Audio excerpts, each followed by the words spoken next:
ఈమె ఎవరు? సౌలు కుమార్తె. సౌలు ఎవరు? మహారాజు.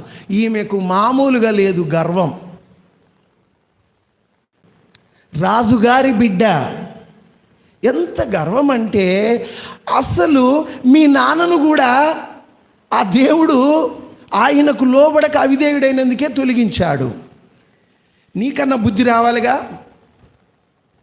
మా నాన్న కూడా గర్వంతో ప్రవర్తించబట్టే దేవుడు తొలగించి పక్కకు పెట్టాడే, నేనెందుకు గర్వంగా పోవాలనుకోవచ్చుగా? అనుకోరు. అరే, నీ భర్త ప్రభువును గణపరుస్తున్నాడు, నువ్వు కూడా గణపరచాల్సింది. మీకాలు రాజుగారి బిడ్డ. ఈమె కిటికీలో నుండి చూసి ఆ దావీదును హీనపరిచిందట. ఈమెకు ఏమి లేదు, తగ్గింపు లేదు. మరణము వరకు సౌలు కుమార్తెయగు మీకాలు పిల్లలను కనక ఉండెను. ఎందుకో? ఈమెకేమి లేదు, తగ్గింపు లేదు. ఎందుకు ఈ మాట నీతో నాతో మాట్లాడుతున్నాడు? మీరు కూడా గర్వముతో పోతే మీ జీవితంలో మేలు పొందరు. మీరు ప్రౌడ్గా ఉండకండి, గర్వంగా ఉండకండి.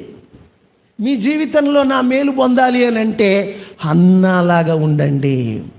హన్నా విజ్ఞాపన దేవుని కొరకే ఇచ్చెను కుమారుని ప్రభువు సేవకే. హన్నా విజ్ఞాపన దేవుని కొరకే ఇచ్చెను కుమారుని ప్రభువు సేవకే.